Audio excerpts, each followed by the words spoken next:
Hi all, welcome to YouTube channel Study Karnataka.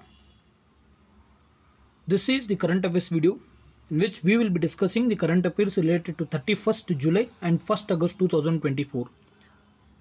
Yesterday also we have made a video on current affairs. If at all you haven't watched, please do watch. There are nearly 3 to 4 current affairs videos. And daily we will be continuing those video series. Please do watch because the questions are very much important for examination. And in Study Karnataka, we just cover in 5 minutes the current affairs of the day so that it will be useful for you to revise. Again, I am telling you, we have launched a book for backward class welfare department. If at all you haven't purchased, please do watch the video that will be provided in the description, because telling again and again the same thing is boring for you also. Let's begin the video. First question, integrated fire management voluntary guidelines are released by. ಅಂದರೆ integrated fire management ಸ್ವಯಂ ಪ್ರೇರಿತ ಮಾರ್ಗಸೂಚಿಗಳನ್ನು ಯಾವ ಸಂಸ್ಥೆ ಬಿಡುಗಡೆ ಮಾಡಿದೆ? Right, ಇಲ್ಲಿ ನೀವು ನೋಡ್ಬೋದು ಈ ಮಾರ್ಗಸೂಚಿ ಒಂದು ಬುಕ್ ಇದೆ, ಇದು ಫ್ರಂಟ್ ಪೇಜು. ಇದನ್ನು ಬಂದು food and agricultural organisation united nations ಇವರು ಇದನ್ನು ಬಿಡುಗಡೆ ಮಾಡಿದ್ದಾರೆ. That is FAO. Food and agriculture organisation ಯಾವ ವರ್ಷದಂದು ಸ್ಥಾಪನೆ ಆಯಿತು? ಇದನ್ನು ಕಮೆಂಟ್ ಮಾಡಿ ತಿಳಿಸಿ. Next question, which body issued direction on the treatment of wilful defaulters and large defaulters?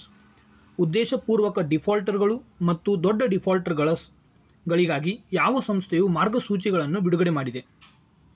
ಅಂದರೆ ಹಣವನ್ನು ಕಟ್ಟದೆ ಹಾಗೆ ಬಿಟ್ಟಿರ್ತಾರಲ್ಲ ಸಾಲವನ್ನು, ಆ ರೀತಿ ದೊಡ್ಡ ಯಾರ್ಯಾರು ಮೊತ್ತವನ್ನು ತಗೊಂಡು ಆ ರೀತಿ ಬಿಟ್ಟಿರ್ತಾರೆ ಅವರಿಗಾಗಿ ಯಾವ ರೀತಿ ನೀವು ವಸೂಲಿ ಮಾಡಬೇಕು, ಯಾವ ರೀತಿ ಹಣವನ್ನು ಹಿಂಪಡೆಯಬೇಕು, ಅದಕ್ಕಾಗಿ ಒಂದು ಮಾರ್ಗಸೂಚಿಯನ್ನು ಬಿಡಲಾಗಿದೆ. ಅದನ್ನು ಯಾರು ಬಿಟ್ಟಿದ್ದಾರೆ ಅಂದರೆ ರಿಸರ್ವ್ ಬ್ಯಾಂಕ್ ಆಫ್ ಇಂಡಿಯಾ. ಇಲ್ಲಿ ನೀವು ನೋಡ್ಬೋದು ರಿಸರ್ವ್ ಬ್ಯಾಂಕ್ ಆಫ್ ಇಂಡಿಯಾ. ಈಗ ರಿಸರ್ವ್ ಬ್ಯಾಂಕ್ ಆಫ್ ಇಂಡಿಯಾ ಯಾವ ವರ್ಷದಂದು ಸ್ಥಾಪನೆ ಆಯಿತು ಹಾಗೂ ಯಾವ ಸಮಿತಿಯ ರೆಕಮೆಂಡೇಶನ್ ಮೇರೆಗೆ RBIನ ಸ್ಥಾಪನೆ ಮಾಡಲಾಯಿತು? ಇದನ್ನು ಕಮೆಂಟ್ ಮಾಡಿ ತಿಳಿಸಿ.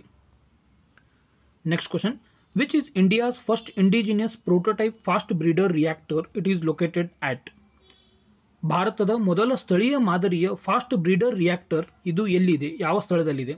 ಇದರ ಉತ್ತರ ಬಂದು ಕಲ್ಪಕಂ, ತಮಿಳುನಾಡು. ಇದನ್ನು ನೆನಪಿಟ್ಕೊಳ್ಳಿ, ಯಾಕಂದರೆ ಈಗ ಪ್ರೆಸೆಂಟಾಗಿ ಇದು ನ್ಯೂಸಲ್ಲಿ ಯಾಕಿದೆ ಅಂದರೆ India's 500 megawatt sodium cooled prototype fast breeder reactor at Kalpakam has received approval from Atomic Energy Regulatory Board. ಅಂದರೆ ಅಟಾಮಿಕ್ ಎನರ್ಜಿ ರೆಗ್ಯುಲೇಟರಿ ಬೋರ್ಡಿಂದ ಇದಕ್ಕೆ ಅನುಮೋದನೆ ಸಿಕ್ಕಿದೆ.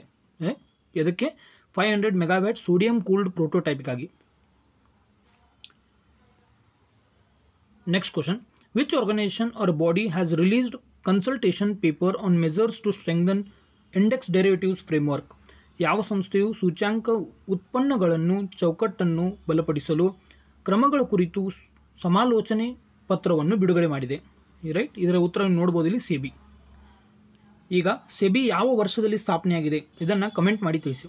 ನೋಡಿ, ನೀವು ಎಷ್ಟು ಪಾರ್ಟಿಸಿಪೇಟ್ ಮಾಡ್ತೀರಾ ಅಷ್ಟೇ ವಿಡಿಯೋ ಮಾಡಲಿಕ್ಕೆ ಇಂಟ್ರೆಸ್ಟ್ ಆಗುತ್ತೆ, ನಿಮಗೂ ಕಲ್ತಂಗೆ ಆಗುತ್ತೆ. ಎಕ್ಸಾಮಿನೇಷನಲ್ಲಿ ಸೆಬಿ ಯಾವ ವರ್ಷದಲ್ಲಿ ಸ್ಥಾಪನೆ ಆಯಿತು ಎಂದು ಕೇಳಿದ್ದಲ್ಲಿ ನಿಮಗೆ ನೀವು ಕಮೆಂಟ್ ಮಾಡಿದ್ದು ನೆನಪು ಬರುತ್ತೆ. ಹೀಗಾಗಿ ಪಾರ್ಟಿಸಿಪೇಟ್ ಮಾಡಿ, ಆನ್ಸರ್ಗಳನ್ನು ಕಮೆಂಟ್ ಮಾಡಿ.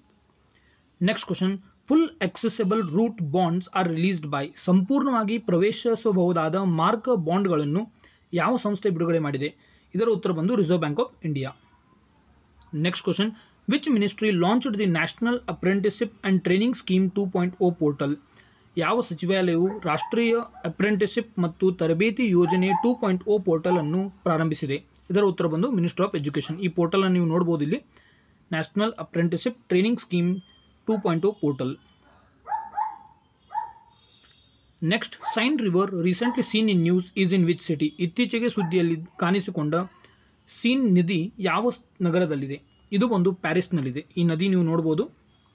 ಈಗ ಪ್ಯಾರಿಸ್ ಒಲಿಂಪಿಕ್ ನಡೀತಾ ಇದೆಯಲ್ಲ, ಅಲ್ಲಿ ಒಂದು ಸ್ವಿಮ್ಮಿಂಗ್ ಕಾಂಪಿಟೇಷನನ್ನು ಬಂದ್ ಮಾಡಲಾಗಿದೆ. ಯಾಕಂದರೆ ಈ ನದಿಯಲ್ಲಿ ಪೊಲ್ಯೂಷನ್ ಕಂಡು ಬಂದಿದೆ, ಅದಕ್ಕಾಗಿ ಈ ಕಾಂಪಿಟೇಷನ್ನ ಒಂಚೂರು ತಡೆ ಹಿಡಿಯಲಾಗಿದೆ. ಇದು ಒಂದು ಪ್ಯಾರಿಸ್ನಲ್ಲಿದೆ. ಈಗ ಪ್ಯಾರಿಸ್ ಯಾವ ದೇಶದಲ್ಲಿದೆ? ಇದನ್ನು ಕಮೆಂಟ್ ಮಾಡಿ ತಿಳಿಸಿ. ಇವತ್ತಿನ ಸುದ್ದಿ ಅಂದರೆ ಭಾರತದ ಸ್ವಪ್ನಿಲ್ ಕೌಸಾಲೆ ಇವರು ಬ್ರಾಂಜ್ ಪದಕನ ಗೆದ್ದಿದ್ದಾರೆ. ಶೂಟಿಂಗ್ನಲ್ಲಿ ಇವರು ಆಟ ಆಡೋದು, ಇವರು ಬ್ರಾಂಜ್ ಪದಕನ ಗೆದ್ದಿದ್ದಾರೆ. ನೆಕ್ಸ್ಟ್, ಯಾರೆಲ್ಲ ಒಲಿಂಪಿಕ್ ಫಾಲೋ ಮಾಡ್ತಿರ್ತಾರೋ ಅವರಿಗಂತೂ ಇದು ಕ್ಲಿಯರಾಗಿ ಗೊತ್ತಿರುತ್ತೆ. ರೀಸೆಂಟಾಗಿ ಭಾರತಕ್ಕೆ ಟೋಟಲಾಗಿ 3 ಮೆಡಲ್, 3 ಪದಕಗಳು ಸಿಕ್ಕಿವೆ. ಮೂರು ಬಂದು ಶೂಟಿಂಗ್ನಲ್ಲಿ ಸಿಕ್ಕಿದ್ದು.